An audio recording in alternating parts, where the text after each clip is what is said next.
இன்று மார்கழி மாத திருவோண நட்சத்திரம் மகாவிஷ்ணுவிற்கு மிகவும் உகந்ததான ஒரு நன்னாள். அப்படிப்பட்ட இன்றைய தினம் சாக்ஷாத் ஸ்ரீமன் நாராயணனால் பிரம்மாவிற்கும் பிரம்மாவால் சனத்குமாரருக்கும் சனத்குமாரரால் நாரதருக்கும் உபதேசிக்கப்பட்ட மூன்று உலகத்திற்கும் மங்களத்தை வழங்கக்கூடிய திரைலோக்கிய மங்கள கிருஷ்ண கவசத்தை தான் இந்த பதிவில் இப்போ நம்ம பாராயணமானது செய்ய போகிறோம். கலியுகத்தில் மக்கள் துன்பப்படுகிறார்கள். அந்த துன்பத்திலிருந்து வெளிவருவதற்கு அவர்களுடைய தீராத கஷ்டங்கள் அனைத்தும் தீருவதற்கு நாரதர் சனத்குமாரிடம் கேட்க, சனத்குமாரர் பிரம்மாவிடம் கேட்க, பிரம்மா சாக்ஷாத் ஸ்ரீமன் நாராயணனிடம் கேட்க, நாராயணனால் உபதேசிக்கப்பட்டது ரொம்பவும் விசேஷமானது. ஏனென்றால் மகாவிஷ்ணுவே கூறிய கவச்சம், நம்முடைய கஷ்டங்கள் அனைத்தையும் தீர்க்கக்கூடிய கவச்சம். இப்போ பாராயணமானது செய்யலாம். त्रैलोक्यमङ्गल कृष्णकवचं श्रीनारद उवाच भगवन् सर्वधर्मज्ञ कवचं यत् प्रकाशितं त्रैलोक्यमङ्गलं नाम कृपया कथय प्रभो. सनत्कुमार उवाच शृणु वक्ष्यामि विप्रेन्द्र कवचं परमद्भुतं नारायणेन कथितं कृपया ब्रह्मणे पुरा. ब्रह्मणा कथितं मह्यं परं स्नेहात् वदामि ते अतिगुह्यतरं तत्त्वं ब्रह्ममन्त्रौघविग्रहं यद्धृत्वा पठनात् ब्रह्मा सृष्टिं वितनुते ध्रुवं यद्धृत्वा पठनात् पाति महालक्ष्मीर्जगत्त्रयं पठनात् धारणात् शम्भुः संहर्ता सर्वमन्त्रवित् त्रैलोक्यजननी दुर्गा महिषादिमगासुरान् वरतृप्तान् जघानैव पठनाद्धारणाद्यतः एवमिन्द्रादयः सर्वे सर्वैश्वर्यमवाप्नुयुः. इदं कवचमत्यन्तं गुप्तं कुत्रापि नो वदेत् शिष्याय भक्तियुक्ताय साधकाय प्रकाशयेत् शटाय परशिष्याय दत्त्वा मृत्युमवाप्नुयात्. त्रैलोक्यमङ्गलस्यास्य कवचस्य प्रजापतिः ऋषिश्छन्दश्च गायत्री देवो नारायणः स्वयं धर्मार्थकाममोक्षेषु विनियोगप्रकीर्तितः.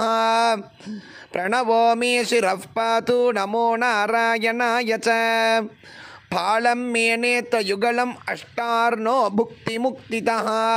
क्लीं पायात् श्रोत्रयुग्मं चैतेकाक्षरः सर्वमोगणः क्लीं कृष्णाय सदाग्राणं गोविन्दायेति जिह्विकां गोपीजनपदवल्लभाय स्वागाननं मम. अष्टादशाक्षरो मन्त्रका कण्ठं पातु दशाक्षरः गोपीजनपदवल्लभाय स्वागा भुजद्वयं. क्लीं ग्लौं क्लीं श्यामलाङ्गाय नमस्कन्धौ रक्षाकरगा. क्लीं कृष्ण क्लीं करौ पायात् क्लीं कृष्णायां गतोऽवतु. हृदयं भुवनेशानगा क्लीं कृष्ण क्लीं स्तनौ मम. गोपालयाग्निजायातं कुक्षियुग्मं सदावतु. क्लीं कृष्णाय सदा पातु पार्श्वयुग्ममनुत्तमः. कृष्णगोविन्दकौ पातु स्मराद्यौ जेयुतौ मनुगो. अष्टाक्षरः पातु नाभिं कृष्णेति द्व्यक्षरोऽवतु. पृष्ठं क्लीं कृष्णकं गल्ल क्लीं कृष्णाय द्विरान्तकः. शक्तिनी सततं पातु श्रीं क्रीं क्लीं कृष्णटद्वयं. ऊरु सप्ताक्षरं पायात् त्रयोदशाक्षरोऽवतु. श्रीं क्रीं क्लीं पदतो गोपी जनवल्लभपदं ततगा. श्रिया स्वागेति पायु वै क्लीं क्रीं श्रीं सदशार्णवः. जानुनी च सदा पातु क्लीं क्रीं श्रीं च दशाक्षरगा. त्रयोदशाक्षरः पातु जङ्गे चक्रायुधायुतः. अष्टादशाक्षरो क्रीं श्रीं पूर्वको विंशदर्णकः. सर्वाङ्गं मे सदा पातु द्वारकानायको बली. नमो भगवते पश्चात् वासुदेवाय तत्परं. ताराद्यो द्वादशार्णोऽयं प्राच्यां मां सर्वदावतु. श्रीं क्रीं क्लीं च दशार्णस्तु क्लीं क्रीं श्रीं षोडशार्णकः. गदायुधायुधो विष्णुगो मामग्ने दिशि दक्षतु. ह्रीं श्रीं दशाक्षरो मन्त्रो दक्षिणे मां सदावतु.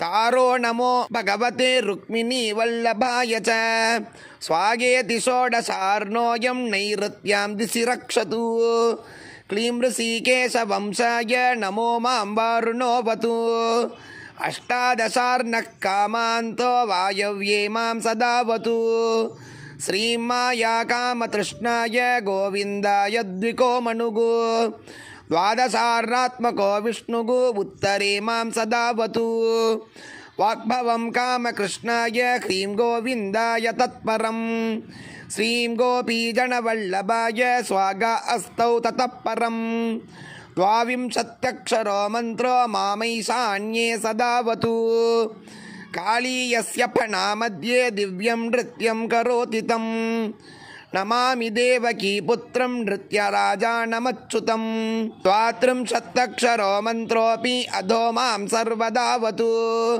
कामदेवाय विद्महे पुष्पबाणाय धीमहि तन्नो नङ्गः प्रचोदयात् येषा मां पातु चोर्ध्वतः इति ते कथितं विप्र ब्रह्ममन्त्रौघविग्रहं त्रैलोक्यमङ्गलं नाम कवचं ब्रह्मरूपकं ब्रह्मणा कथितं पूर्वं नारायणमुखाच्छ्रुतं तव स्नेहान्मयाख्यातं प्रवक्तव्यं न कस्यचित् गुरुं प्रणम्य विधिवत् कवचं प्रपठेत् ततः सकृत्विस्तीर्यथा ज्ञानं स यः सर्वतपोमयः मन्त्रेषु सकलेष्वेव देशिको नात्र संशयः शतमष्टोत्तरं चास्य पुरश्चर्या विधिस्मृतः हवनादीन् दशांशेन कृत्वा तत्साधयेद्भुतं यदि स्यात् सिद्धकवचो विष्णुरेव भवेत् स्वयं मन्त्रसिद्धिर्भवेत् तस्य पुरश्चर्या विधानतः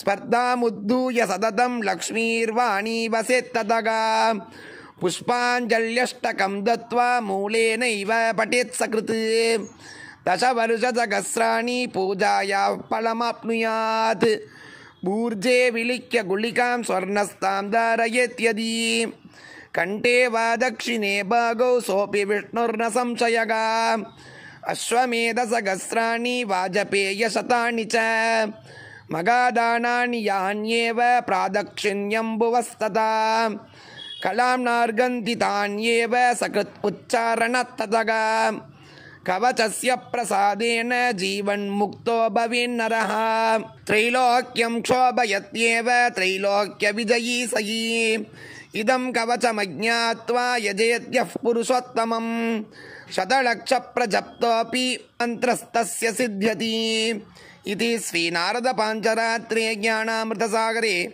त्रैलोक्यमङ्गलकवचं नाम स्तोत्रं சம்பூர்ணம். ரொம்ப அற்புதமானது, மங்களத்தை தரக்கூடியது.